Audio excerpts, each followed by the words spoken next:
Hey guys, thanks for tuning in today. Today we are doing a crying tiger beef or crying tiger steak.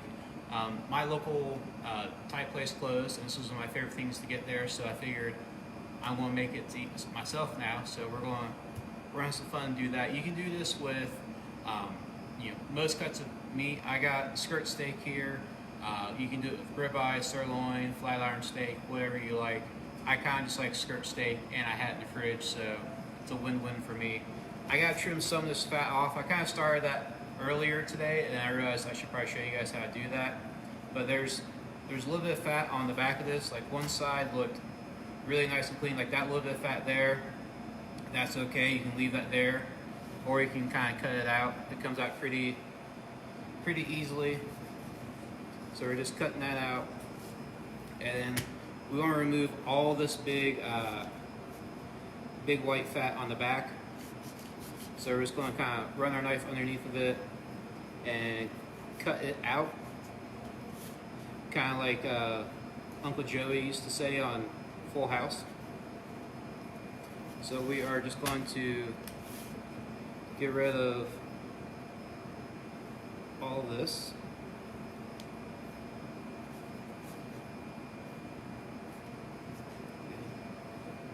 Throw that over there.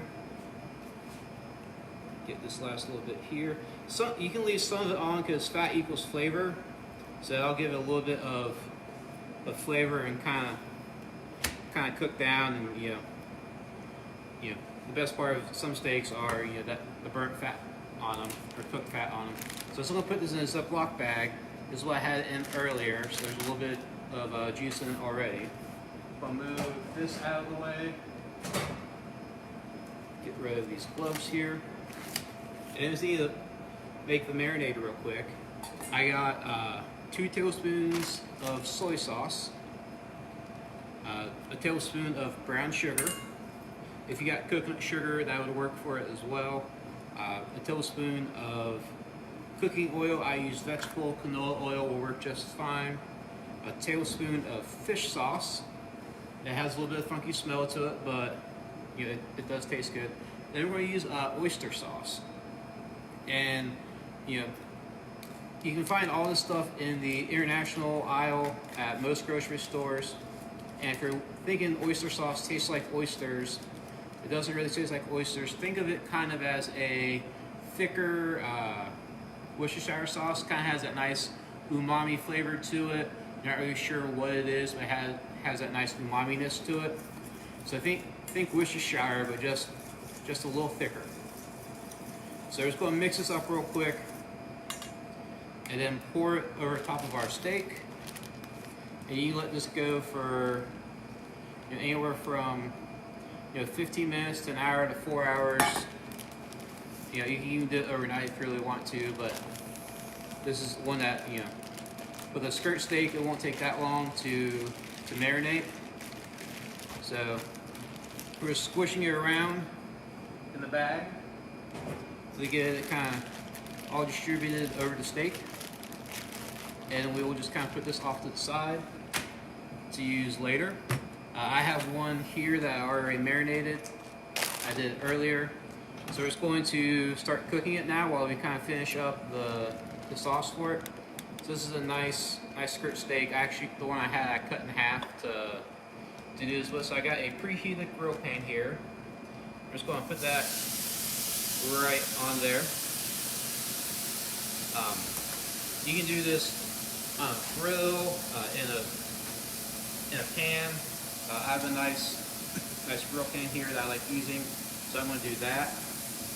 And now we're going to start working on our dipping sauce. I got about 2 green onions here. I'm going to cut the ends of them off because they're a little brittle and don't taste great. I'm just going to start cutting up the green onions really fine. Then we're going to add this to a bowl. So we're getting these nice and chopped up. You want about a tablespoon-ish of green onions. So we'll call that about a tablespoon. We're going to add it to the bowl here. Get all these nice and picked up, put them in there. Then we are going to take some limes I got 2 limes here. We need about 3 tablespoons of lime juice. Just going to kind of squish them real quick. This is going to help release the juices. You can microwave these for a couple seconds, and it'll help make juicing them a little easier.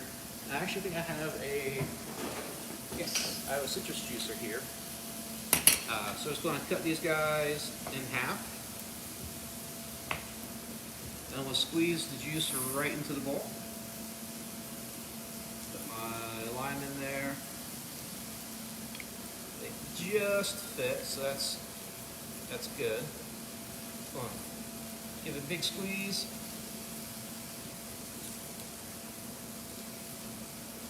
And we'll do that with the rest of them. I like using the citrus squeezer because it makes it squeezing it a little easier, and you get more juice out of it. And if you have to zest a lime, an orange, or lemon before you have to juice it, or when you juice it, zest it first, so that way it's easier to zest. That's why sometimes when you go to bars and restaurants, you'll see the bartenders with, citrus that have, pieces of the zest removed, and it's kind of just the white pith. That's because they use that for garnish, and they're just saving it so that way they can juice it later. So we got our lime juice here. I was going to check on my skirt steak. It only needs, that looks nice. It only needs, since it's a nice thin piece of meat, it probably only needs about 5 to 6 minutes per side to get a nice kind of, medium rare. If you're using a ribeye, it's going to take a little bit longer to cook. It's a thicker cut of meat. So, you just kind of got to play with cooking time a little bit, just depending on what cut you use. But this should be ready by the time we're finished making the sauce. I got a tablespoon of crushed red pepper flakes and a teaspoon of crushed red pepper flakes, teaspoon of brown sugar. I'm going to throw that in there. Then I need 3 tablespoons of fish sauce. If you don't like that much fish sauce, you can always just do 1 or 2 tablespoons. This stuff can be a little strong and pungent if you don't use it right. And if you make the sauce with the 3 tablespoons and you find it to be a little overpowering, add a little more lime juice or brown sugar to kind of balance out that funkiness. And then I just need some cilantro here. We need about a tablespoon of chopped cilantro. So just going to finish chopping that up nicely. And then our dipping sauce will be perfect for our steak. Get our cilantro in there. Give this a big mix. I think I might have just a hair too much lime juice in there, but I'll taste it here in a second and I can adjust it. Ooh, I forgot, we need a shallot in there. Shallots are basically like baby onions.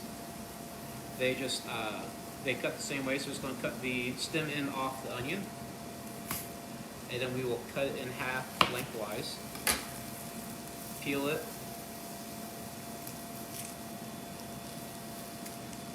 And then we can just start dicing it like an onion. So get all of the skin off of there.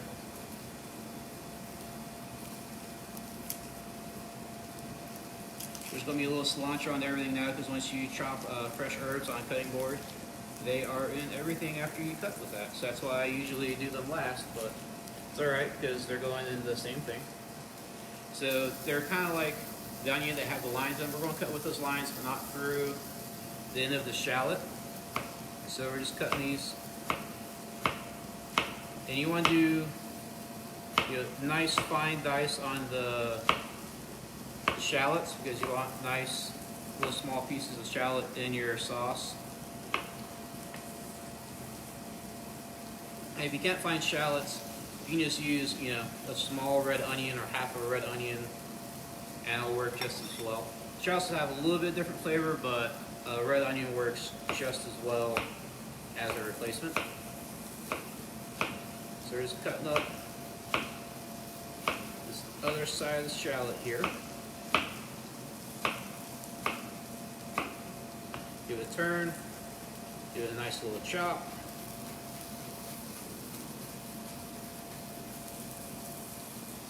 Add that to the bowl. Add that. And then some recipes for this called for chopped cashews, some didn't. That's all kind of personal preference. Obviously, if you are allergic to nuts, don't put cashews in there. So we're just going to take a couple here. These are just roasted, salted cashews. I couldn't find unsalted roasted, so we're just going to go with it and then not add any salt to the sauce, so that way it doesn't get too salty. So I'm just chopping these up. I think our steak is ready, so I'm going to pull that off. I'm going to put it over here so that way it can rest for a second. That looks and smells great.